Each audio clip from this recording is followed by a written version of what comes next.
Welcome to the Chain Podcast. Today, we're going to dive into the critical role of logistics and supply chain management disaster relief. Joining me today is Kathy Fulton, the Executive Director of ALAN, the American Logistics Aid Network.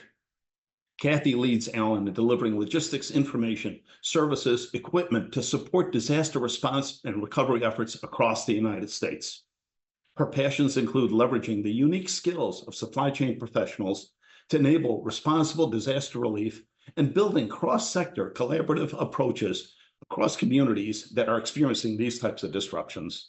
Today, we're going to explore how ALAN coordinates nonprofit organizations to ensure that essential resources like food, water, shelter, and medical care reach the individuals and the disaster survivors efficiently and effectively. I remember when we first had the discussion, what was it, almost probably 10 plus years ago? 20 years. Yeah. 20 years has it been? Oh my gosh. For those that may not be aware of the role that ALAN plays and when it plays those roles, you know, how critical it is. Abe, I think you were probably one of the folks at one of those very first meetings right after Hurricane Katrina. Yeah. So, you know, ASCM has just been a great partner for us all that time. So ALAN really comes into play. We try to focus on disasters. Unfortunately, that seems to be an everyday occurrence lately, to help bring together the strengths of logistics and supply chain professionals and the assets, resources, and knowledge that they possess, and apply that to disaster relief circumstances.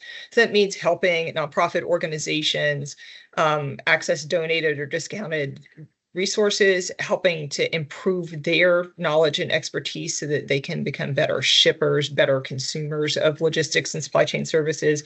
And all of that is ultimately so that the resources that disaster survivors need, nourishment, hydration, shelter, medical care, those fundamental human needs, are met efficiently, effectively, and with as little cost as possible to people who just had the really the worst day of their lives. Yeah, Kathy, we talk about collaboration all the time, and I can't think of a better example of how you brought together, you know, the tax-exempt associations as well as private industry. It really hadn't been done before, specifically in logistics needs and at a time of emergency. Really tough to get individuals or organizations to step up in times of emergency. How did you get them to understand that, I don't need you until I need you? Yeah, it's an everyday journey, honestly, Abe. I think everybody wants the same thing. Everybody wants for communities who have had who've been affected by a crisis to get back on their feet. We may have different reasons for wanting those things. Some people just have, purely humanitarian, human focused reasons. Some people may want that so that their consumer base is there. That's fine, right? Those things all make for this complete kind of necessary package so that our society can continue to function, our economy can continue to function, right?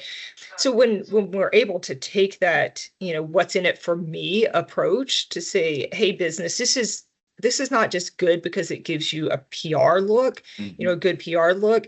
It's also good for your business ultimately, so that your consumers can continue to buy your product. I think that's where when it hits people's bottom line, I don't think they pay attention. Yeah, they pay attention.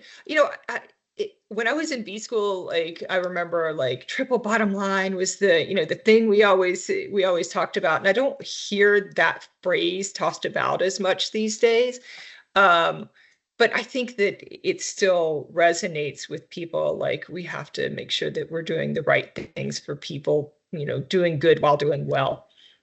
Especially in times of emergency, when it really does boil down to key, needs. We're not talking about wants, we're talking about needs here, like shelter, food, and, basic. So tell me, how does ALAN coordinate logistics across all these enterprises? Give me a sense. And again, I know that you've got a lot of examples, unfortunately, recently. Give us a sense of how that's done. Yeah, so we try to focus on the end. I'm not going to call it them the end client, but, the people the survivors themselves, the disaster survivors themselves. So, how are they affected? What are the things that have caused them to be in need? Is power out? Is water out? Communications out, right? Those things are kind of indicators for us that that communities are going to need something. So we're trying to focus on what is it that they may need. And then we're working with the nonprofit organizations who are responding to those needs. Are they serving hot meals? Are they giving out bottled water? Are they providing shelter locations? In some cases, we have nonprofits who actually provide technology, communications capabilities for survivors. And so we're then taking that up a layer and saying, what are the logistics and supply chain activities around those needs? What's needed to deliver that service to that survivor? And then, so we take that, we aggregate it, and we go out to the logistics and supply chain business community through associations like ASCM and say, hey, here are the things that are needed for survivors in this particular disaster. Can you help? Can you help move them? Can you help store them? Can you, lend some expertise to go and, walk around this pop-up donations location? And it really, it allows businesses within our industry to say, oh, I can see a role for myself. It's not just that I'm writing a check. It's not just that I'm giving a product. It's that the things that I'm doing day in and day out to support my business, it can suddenly be used for good in this situation. So really interesting, because as you're describing, it's a different challenge in every disaster. And so it's not like you have an inventory of solutions or resources and says, okay, this type of disaster, and this is how we have the resources for it. So in almost every circumstance, you've got to build that resource and then get it delivered. Give me a sense of how big your consortium is. How vast is that consortium? I had a conversation with somebody this morning about, replicable processes and how, what a frustration it is to work in a place where every day is different, and what a gift it is to work where every day is different. But when you look across just the broad network of businesses and organizations that are involved in logistics and supply chain, I mean, all the way from, the growers in the field that we worked with during the pandemic, to get food to people, right, all the way to, the transportation providers and even retailers, right? So that whole end-to-end piece, all the way up to that kind of final mile between, the nonprofit who is ultimately handing that resource to a survivor. And so, we're very fortunate because ASCM has just such a vast, membership base. Yep. When you multiply that across all of the 35 plus, I think, industry associations that we work with now, we're touching basically every segment of the supply chain, and that's really a gift to be able to have that trust of the industry to know that we're doing this. Not because we're out there trying to make money, but because we want to help channel the goodwill that we know exists within the industry. Yeah, I'm going to parse out the name because we're talking about the AID network. Let's talk a little bit about the logistics side, because this is, as you're describing, extraordinarily difficult. You don't have a master plan that says, here's how we're going to move this product to this location and get it to this person. Yeah. It has to be designed almost every time. Give me a sense of how you can do that in a disaster area. You've got the Red Cross, you've got all types of other organizations. How do you coordinate logistics in a disaster relief, area? Yeah. The more things change, the more they stay the same. 20 years ago when we got started, we thought this is going to be super easy. We're going to apply a technology solution. And it's a little bit like juggling greasy cats, in that it changes constantly, right? And things come out to scratch you and bite you. But again, when you can focus on what is really needed, then you can start getting people to talk the same language. We're not trying to replicate, or we're not trying to move the needle on what Red Cross does with their sheltering operations, right? They have a polished approach. They have a contractual obligation to provide those resources, and they have their supply chain built out. I'm worried about the small and mid-sized nonprofits, the community-based organizations who have very little experience, and maybe they're a soup kitchen every other Thursday, and suddenly, the perfect example, Los Angeles. I met with a group that literally they did a food bank every Thursday, and suddenly they have an entire garage full of resources, and they don't know what to do. Right? How do we manage through that? And so that's where we can come in, we can bring the expertise of, ASCM members and others to say, here's a better way to do that. Here's a more efficient way to do that.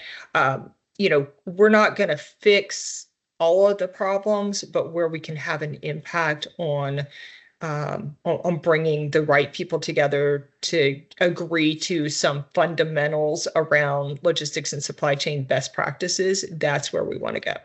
Yeah, really interesting, because oftentimes we see that while there's a desire to help, oftentimes we are getting the wrong stuff in the wrong location.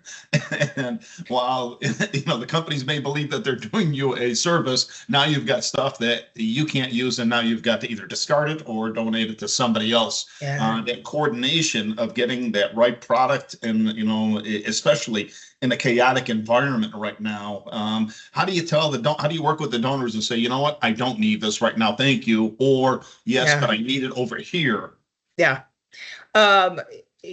Diplomacy plays a big role in what we do. And sometimes you just can't stop people from wanting to do good. And they're going to find a way to move that truckload of stuff that they collected.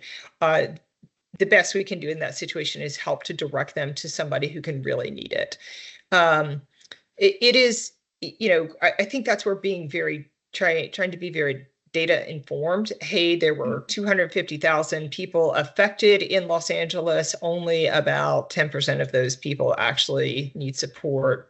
So why are we sending millions of items to provide this support?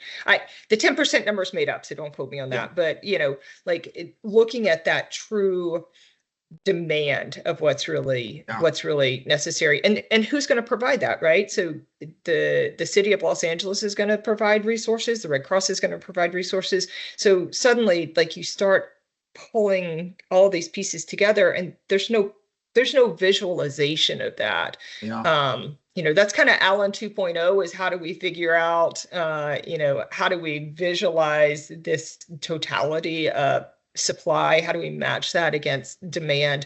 Like industry does this day in and day out, but they have a lot better data, right? So you mentioned understanding. It's all about understanding demand, and so you kind of have to do some back of the napkin math, and then be in constant communication with our partners, just to say, okay, you're the one who's on the ground. How many people are you serving? What do you really need? What can you take? I'm going to get into the data in a second, but I want to follow up on a couple of points here first. What have you learned from the disasters in terms of how do we improve future responses? What are some of the lessons learned from there? Yeah, I think one of the lessons you've already hit on is that everyone is different. But everyone is the same, right? Every disaster has certain characteristics, both from a timeline perspective, from a needs perspective, from a well-intentioned but disruptive actor perspective, right? So I think that's one of the things. For us, I mentioned when we started 20 years ago, we thought, hey, this is just going to be a technology solution. I think one of the really big things that has emerged, I'll say, over the last 8 or 9 years since 2017, Harvey, Irma, and Maria, right? Those three hurricanes back to back. Was this recognition that we always knew that business continuity was a big component, right? Making sure that businesses had access to information to keep their businesses going. But with the like just the supply chain disruption that Harvey, Irma, Maria back to back caused, we were already in this weird trucking market, and then this just, it just made it go crazy. Same with the pandemic, right? These supply chain disruptions.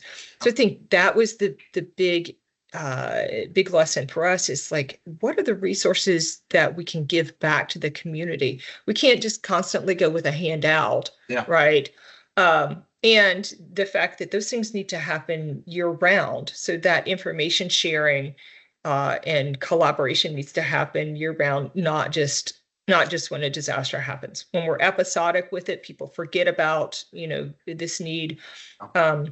So one of the things that we did actually at the beginning of the pandemic, and we had done it a little bit during Harvey and Maria, but at the beginning of the pandemic, we started a call for our association partners, right, and invited guests, and said, we want information to get shared across the supply chain. We want information about risk. We want information about things that can disrupt supply chains, because if our supply chains are not functioning, then we can't ever even expect to try to serve survivors. Pre-existing supply chains, keeping those running. I think that's the heart and soul of our work. Interesting. Get back to the data point that you brought up before. It's as you mentioned, we thought it was a technology solution. If we can just get everybody to talk to each other, then we'd be much more knowledgeable about what's needed and where it's needed, and we can get it there. Yeah. It seems it's much less a technology solution as it is about a product movement and a product need solution that you've developed. So give me a sense of the demand signals right now. We all, work on demand signals, whether from a consumer, a patient, or a disaster recovery. When do you know, how quickly do you know that Allen is going to be actuated with a disaster? How far in advance are you planning for this? Yeah.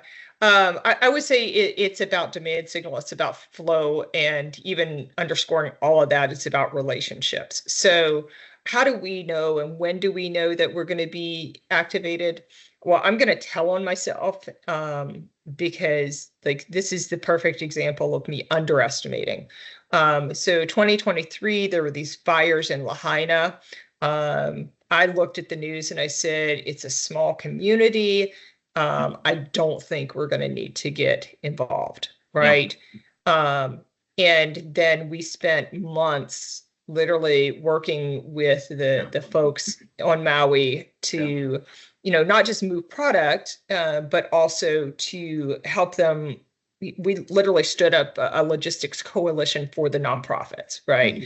To help them just kind of have an anchor point to talk about logistics and supply chain. Now, some of that has to do with island logistics and, logistics at a distance and all of that. For us, we're looking at kind of population affected. We're looking at, are the local resources overwhelmed? Are the state resources overwhelmed? There used to be an indicator where we could fairly clearly say, has the governor of the state declared, a state of emergency or not, right? That was kind of a clear indicator to us. I don't think that we're not there anymore, right? The news beats that quickly. And so, we're constantly monitoring the news. We have this great partnership with a group called Everstream Analytics, where we look at not just real time, but predictive weather data. So just watching the weather across the US, even this week, we had the terrible tornadoes over the weekend. Last week, the team's kind of on alert going, hey, we need to check in with our nonprofit partners and just kind of see, what are they expecting? So I don't think there's a simple answer to that. It's just that we're always ready. We're fortunate that we've gotten to the point where the relationships on both the nonprofit side, where we know they're going to call us, and on the business side, where we know we're going to call them, have grown to the point where it's kind of that every week there's something new. 2024 was insane. I mean, it was probably double the amount of support that we had done in any previous year. So we do not lack for challenges or disruptions within supply chain. Give me a sense, when you talk about data and analytics and predictive analytics, is there a role for AI or, the forecasting? I mean, we think of forecasting in supply chain as meeting that future demand. Yours is trying to predict if there's a demand, what is it going to be, and how are we going to address that? Give me a sense where technology can be an enabler. Yeah, I had a conversation with a local professor yesterday who said, "Hey, we're starting, this kind of AI humanitarian response conversation," and I said, "Great," because we all need that, right? If AI is going to drive and technology is going to drive, modern supply chains, then it's going to have to drive the humanitarian supply chain as well. And I spent the first half of my career working in information technology, so I'm not afraid of the technology, but I also know that, we have to think critically about the right application at the right time. We can't do it just because it's the shiny object. We have to do it because it's going to help us make better decisions. It's going to help us make faster decisions. It's going to help serve survivors better. And I think that, in some ways, AI is going to be really good at that. But I also worry about recency bias, and I worry about, things that we've never seen before, that are not in that large language model somewhere. So how do we, again, the predictive nature of that and what that truly means is going to be everything in terms of how it can be applied. Yeah, give me a example of a success story that you were, notified, or that, you were activated appropriately. You got the resources together and you addressed the need. Hurricane Helene, I think last fall, was probably our single biggest response that we've had. I think there were 7 or 8 states that were affected. Certainly the focus was on Western North Carolina, Eastern Tennessee, with the flooding and the road disruptions, road destruction, let me say. And, that's one where we had this, wonderful confluence of, local nonprofits that we had started building relationships with, and large corporations who wanted to help. And we were able to very rapidly, make some matches. Well, even just one super simple example is there was a group that does, kind of ongoing kind of community support. They operate out of a fairly small warehouse, all manual kind of labor activities. And suddenly the state said, this is the place where if you're going to donate anything, you're going to send it all here.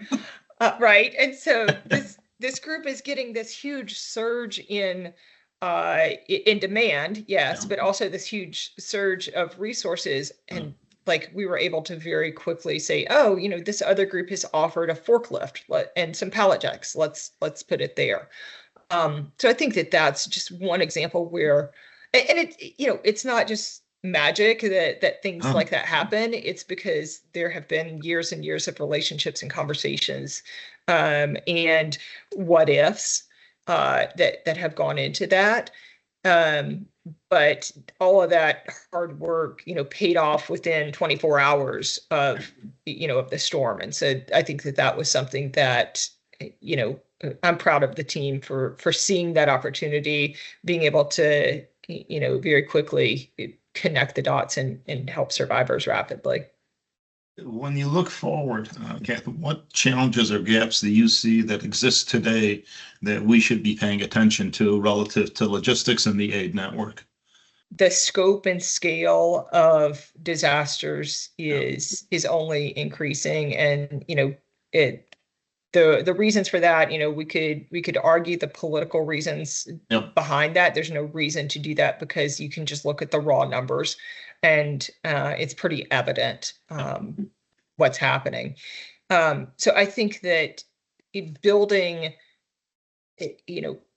actually building your response activities or your humanitarian activities, your philanthropic activities baked into corporate plans is going to become unfortunately necessary. Same as, building resilience into corporate plans. I think that I actually think that that's a pretty significant gap right now, is that a lot of businesses don't think about continuity and resilience. They have determined that they've always managed through a crisis before. And I think we get a little bit of an ego about it because as logistics and supply chain people, we're pretty nimble. But I worry that we've just never had to deal with something so catastrophic. And that's not just affecting our own individual business, but corporate, community wide, kind of like COVID, where everybody's affected equally all at once. Right. And so figuring out how do we prepare for that without fear? So. An interesting point that you're bringing up in terms of the concept of resiliency, because that has taken on a huge role within supply chains today. And you can fill in that line in terms of, you need to be resilient no matter, and you can fill in that line because it is, geopolitical, it's environmental, it is regulatory. There are a whole host of disruptions without taking a look at the disaster, factor as well. Companies are always talking about building resiliency into their supply chains. How do we build resiliency to support disaster relief?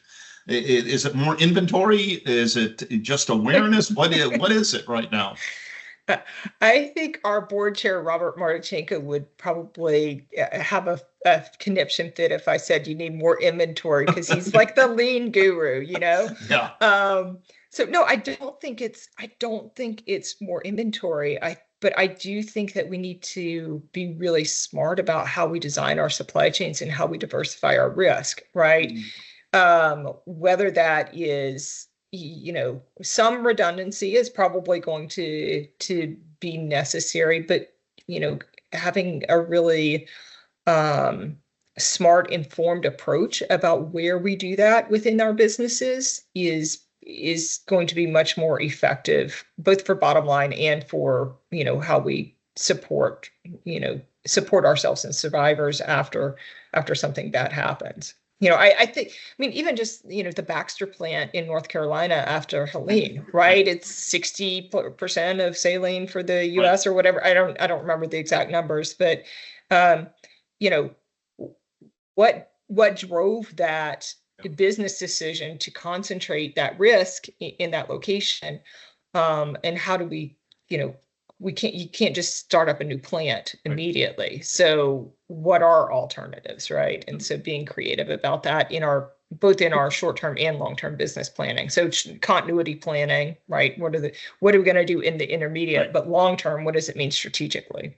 Yeah, those choke points in almost every supply chain are different. And it's, an old saying, when you've seen one supply chain, you've seen one supply chain. It's really hard to extrapolate what we see one to, another. So give me, some advice for companies that want to help, and then give it to me on the individuals. What advice would you have for logistics professionals who want to help? So give it to me on the company side and the logistics professionals. What can we do to help? Yeah, so there are basically, just a few ways to engage with Alan. We're always looking for people who are willing to provide donated in-kind services, right? And that could be both the businesses from, what resources or skills they do on an everyday basis, their transportation assets, warehouse assets, or, product. From an individual, it's expertise and knowledge, right? And then, so, provide those things in kind pro bono. Financial contributions. We are a nonprofit. The industry set us up to be that nonprofit arm to provide disaster support. And then volunteering, both either with us or directly with one of our nonprofit partners. Those are kind of the three ways. Information about all of that is on the website, allenaid.org. Kath, I can't think of a more rewarding and frustrating activity than what Alan does, because as you described earlier, you rarely replicate what you did before. And to your point before about individuals, we really need knowledgeable individuals that, can, aid organizations and the individuals that are in need. And I can't think of a better way to do it than through Alan. Well, thanks, Abe. We wouldn't be able to do it literally without, you and the vision that the industry had 20 years ago. So thanks for all you guys do for us. Thanks, Kath. We know that there are disruptions occurring all over the globe, and your response and in the United States is critical for us to demonstrate how supply chains can really support communities in their times of need.